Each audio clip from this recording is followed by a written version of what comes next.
ഏതാ മീന്? നമ്മളെ ചെമ്പല്ലി. ഏകദേശം ഒരു 1.25 കിലോ ഉണ്ട് അല്ലേ? മുളക് പൊടി, മഞ്ഞൾപ്പൊടി, പൊടി ഉപ്പ്, കുറച്ച് വിനാഗിരി, കോൺഫ്ലവർ പൊടി കേട്ടോ. നമ്മളിത് മിക്സ് ചെയ്തിട്ടുണ്ട്. പക്ഷേ വെള്ളം ഒഴിക്കുക, ലൂസ് ആക്കട്ടത്. ഈ ലൂസ് വേണം എപ്പോഴും മസാലയ്ക്ക് മീൻ കുഴക്കുമ്പോട്ടാ.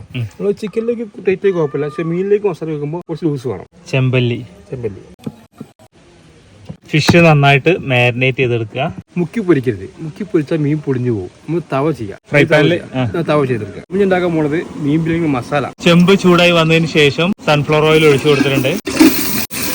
ആവശ്യത്തിന് ഉപ്പ്, ഒരു 4 തക്കാളി, വെളുത്തുള്ളി, ഇഞ്ചി, പച്ചമുളക് എരിവിനനുസരിച്ചാണ്. മഞ്ഞപ്പൊടി കൊണ്ട് താഴെ കൊടുക്കുക. അതിൽ ഏകദേശം ഒരു 100 ഗ്രാം നമ്മൾ മസാല ആവശ്യമുള്ളത്. 1 കിലോക്ക് 1 ടേബിൾ സ്പൂൺ ആണ്. അപ്പൊ 2 കിലോക്ക് 2 ടേബിൾ സ്പൂൺ. നീരിന് വേണ്ടി കുറച്ച് വെള്ളം ഒഴിച്ചു കൊടുത്തിട്ടുണ്ട്. നമ്മൾ കൂടുതൽ ഉപയോഗിക്കുന്ന കല്ലുപ്പാണ്.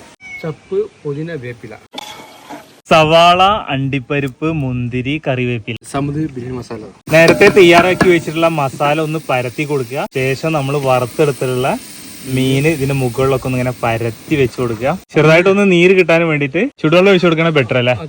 നമ്മളെ ഉള്ളി ഒഴിച്ച് പോകാൻ ഗ്രാമ്പു, ഏലക്ക, പട്ട, കുടിക്കുള്ളി നമ്മൾ വറ്റിച്ചെടുക്കല്ലേ? അപ്പൊ വെള്ളത്തിന്റെ അളവ് നോക്കണം, 1ക്ക് 1.5. വെള്ളം നന്നായിട്ട് തിളച്ചു വന്നിട്ടുണ്ട്. ആവശ്യത്തിന് കല്ലുപ്പിട്ട് കൊടുക്കുക. 20 മിനിറ്റോളം വെള്ളത്തിലൊന്ന് കുതിർത്ത് വെച്ചിട്ടുള്ള അരി.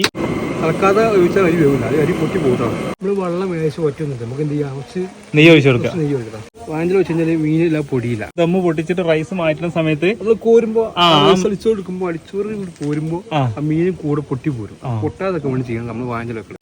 അപ്പൊ മസാല വീണ്ടും ഒന്ന് ചൂടാക്കാൻ വേണ്ടിയിട്ടാണ് നമ്മൾ പുറത്തൊരു വിറകടുപ്പത്തിലേക്ക് കയറ്റി വെച്ചത്. വറ്റിച്ചെടുത്ത റൈസ് ഇതിന്റെ മുകളിൽ നേരെ കണ്ട് പരത്തി കൊടുക്കുക.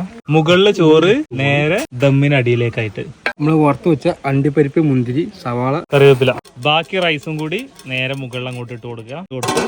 ഇനി അതിന്റെ മുകളിലേക്ക് അങ്ങോട്ട് വെച്ച് കൊടുക്കുക.